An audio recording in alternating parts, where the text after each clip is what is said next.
नमस्कार, मैं हूं गौरव कुमार। चलिए देखते हैं उत्तराखंड की आज की सभी ताज़ा और बड़ी खबरें। रोजाना उत्तराखंड की बड़ी खबरों के लिए अभी चैनल को सब्सक्राइब करें, वीडियो को लाइक जरूर करें। उत्तराखंड के इन 7 जिलों में अलर्ट, भारी बारिश की संभावना। मौसम विभाग ने भारी बारिश के मद्देनजर संवेदनशील जगहों पर भूस्खलन, चट्टान खिसकने, राजमार्ग बाधित होने का अंदेशा जताया है।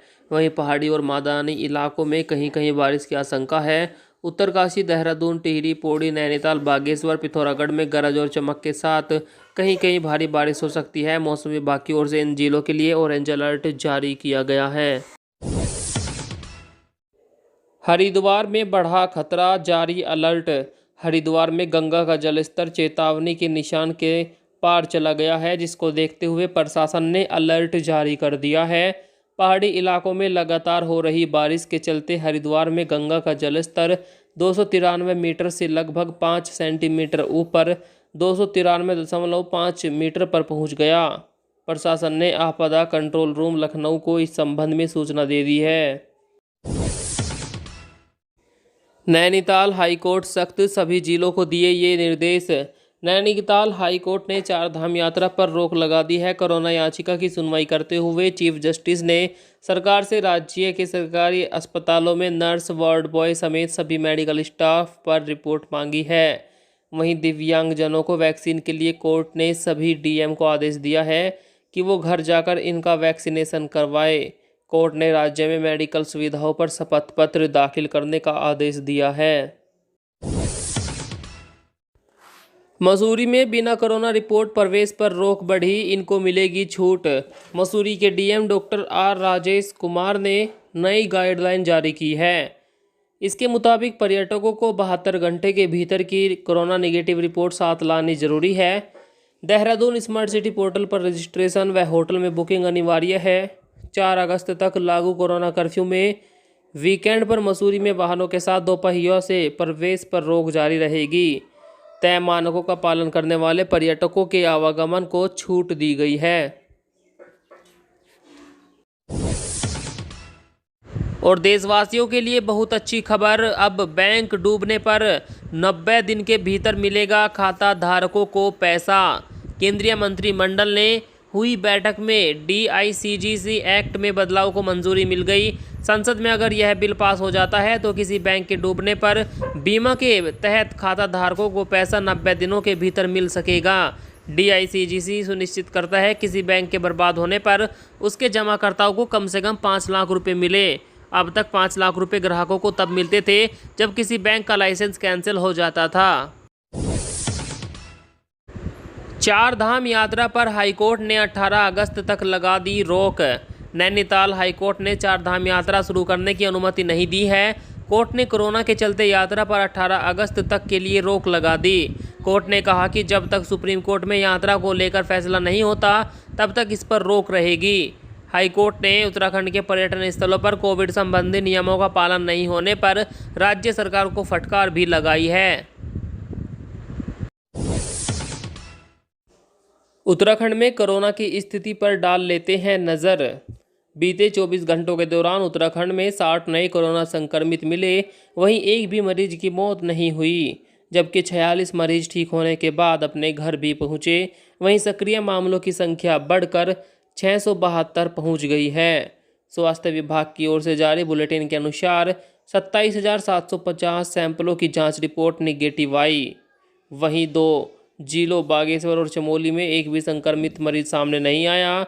अल्मोड़ा में 7, चंपावत में 5, देहरादून में 10, हरिद्वार में 4, नैनीताल में 8, पौड़ी व टिहरी में 1-1, पिथौरागढ़ में 6, रुद्रप्रयाग में 2, उधम सिंह नगर में 13, उत्तरकाशी में 3 संक्रमित मिले हैं।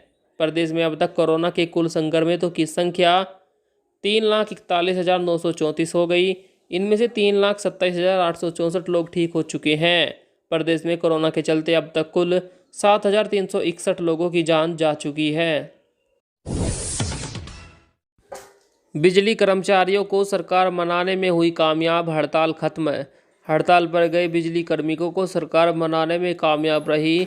ऊर्जा मंत्री के साथ वार्ता में सहमति बनाने के बावजूद कुछ कर्मचारी हड़ताल पर अड़े रहे। देर रात तीनों निगमों के प्रबंधन ने बातचीत के बिंदुओं को लिखित में जारी किया। तब उन्होंने हड़ताल समाप्ति का ऐलान किया। ऊर्जा मंत्री हरक सिंह रावत की अध्यक्षता में बिजली कार्मिकों की वार्ता करीब 2 घंटे चली, जिसमें 14 सूत्रीय मांगों पर चर्चा की गई।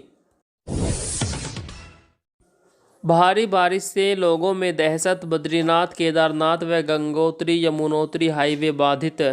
उत्तराखंड में बारिश सुबह से जारी। बद्रीनाथ, केदारनाथ और यमुनोत्री हाईवे सहित कई संपर्क मार्ग बंद हो गए हैं। वहीं दून में रात से बारिश होने की वजह से जलभराव हो गया। नदी किनारे रहने वाले लोग दहशत में हैं। अल्मोड़ा के नागड़ में एक स्कूटी चालक बह गया। स्कूटी को बरामद कर लिया गया, लेकिन चालक लापता है। स्कूटी से मिले कागजात राकेश किरोला पुत्र मोहन सिंह के नाम से है। तीसरी लहर के लिए सरकार ने कसी कमर, अब यहां भी होगी कोरोना की जांच। कोरोना संक्रमण की तीसरी लहर की आशंका को देखते हुए उत्तराखंड सरकार लगातार स्वास्थ्य सेवाओं का दायरा बढ़ा रही है। अब प्राथमिक स्वास्थ्य केंद्र व सामुदायिक स्वास्थ्य केंद्रों में कोरोना जांच की तैयारी की जा रही है। इसके लिए यहां जांच किट व जांच मशीनों की संख्या बढ़ाई जाएगी। उत्तराखंड में इस समय 320 कोविड केयर सेंटर हैं। ऑक्सीजन बेड 6572, आईसीयू बेड 1655 और वेंटिलेटर 1014 है। ममता बनर्जी बोली, बीजेपी को हराने के लिए सबको एक होना जरूरी। पश्चिमी बंगाल की मुख्यमंत्री ममता बनर्जी दिल्ली दौरे पर हैं। उन्होंने कांग्रेस की अंतरिम अध्यक्ष सोनिया गांधी से मुलाकात की। ममता ने बताया कि मीटिंग में राहुल गांधी भी मौजूद थे, जहां राजनीतिक स्थिति, पेगासस और कोरोना वायरस की स्थिति पर चर्चा हुई। विपक्ष की एकजुटता पर भी चर्चा हुई। ममता ने यह भी कहा कि बीजेपी को हराने के लिए सबको एक होना जरूरी है। अस्थि विसर्जन के लिए साथ लाए कोविड नेगेटिव रिपोर्ट। अगर आप अस्थियां गंगा में प्रवाहित करने के लिए हरिद्वार आ रहे हैं तो आप RT-PCR की कोरोना नेगेटिव रिपोर्ट जरूर लेकर आए। यहां प्रवेश करने वाले बाहरी राज्यों के लोगों के लिए RT-PCR नेगेटिव रिपोर्ट और पोर्टल पर पंजीकरण की अनिवार्यता है। आपको बता दें, कोविड कर्फ्यू की SOP जारी कर दी गई है। SPO 6 अगस्त की सुबह 6 बजे तक लागू रहेगी। 23 अगस्त से मानसून सत्र शुरू, धामी और नेता प्रतिपक्ष प्रीतम सिंह मौजूद। उत्तराखंड विधानसभा का 23 अगस्त से शुरू होने वाला 5 दिवसीय मानसून सत्र कई मायनों में अलग रहेगा। सरकार में हुए नेतृत्व परिवर्तन के बाद मुख्यमंत्री पुष्कर सिंह धामी पहली बार सत्र में नेता सदन के रूप में मौजूद रहेंगे, तो नेता प्रतिपक्ष प्रीतम सिंह भी पहली बार अपनी इस नई भूमिका में दिखेंगे। विधानसभा का इस वर्ष का पहला सत्र 6 मार्च को ग्रीष्मकालीन राजधानी गैरसैंण में समाप्त हुआ था।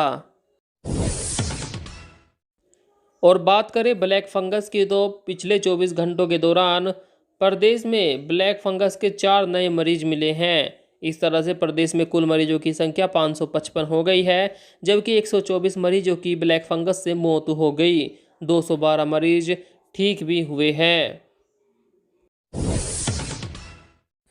कोरोना से बचाव में 93% कारगर है कोविशील्ड वैक्सीन, मृत्यु दर में आई कमी। कोरोना से बचाव में कोविशील्ड 93% तक कारगर है। इससे मृत्यु दर में 98% तक की कमी पाई गई है। सशस्त्र बल मेडिकल कॉलेज के एक अध्ययन का जिक्र करते हुए सरकार ने इसकी जानकारी दी। नीति आयोग के सदस्य डॉक्टर VK पॉल ने बताया कि यह नतीजा 15 लाख डॉक्टर्स और फ्रंटलाइन वर्कर्स पर किए गए अध्ययन पर निकला। वैक्सीनेशन वायरस के संक्रमण को कम करता है, हालांकि यह वायरस से बचाव की पूरी गारंटी नहीं है। कोरोना ने लगाया देश की इकोनॉमिक ग्रोथ पर ब्रेक। कोरोना की दूसरी लहर का देश की इकोनॉमी पर बुरा असर पड़ा है। IMF ने फाइनेंशियल ईयर 2021-22 के लिए भारत का GDP ग्रोथ 3% घटाकर 9.5% कर दिया है, जो पहले 12.5% था। IMF ने WEO की ताज़ा रिपोर्ट जारी की। रिपोर्ट में कहा गया कि मार्च से मई के दौरान दूसरी लहर की वजह से देश की ग्रोथ पर असर पड़ेगा। IMF का GDP पर यह अनुमान RBI के अनुमान के बराबर ही है, जो 9.5% है। सरकारी नौकरी वाले पुरुषों को देना होगा दहेज नहीं लेने का घोषणा पत्र। जी हाँ दोस्तों, देश की राज्य केरल सरकार ने एक सर्कुलर जारी करके दहेज निषेध अधिनियम 1961 का सख्ती से पालन कराने का निर्देश दिया है। इसके मुताबिक सरकारी नौकरी करने वाले पुरुष शादी के 1 महीने के अंदर अपने संबंधित विभाग के प्रमुखों को एक घोषणा पत्र देंगे। इसमें उन्हें लिखना होगा कि वह शादी में किसी भी तरह का कोई दहेज नहीं लेंगे। ऐसा नहीं करने पर कार्रवाई की जाएगी। इस पत्र पर पत्नी, पिता और ससुर के हस्ताक्षर अनिवार्य है।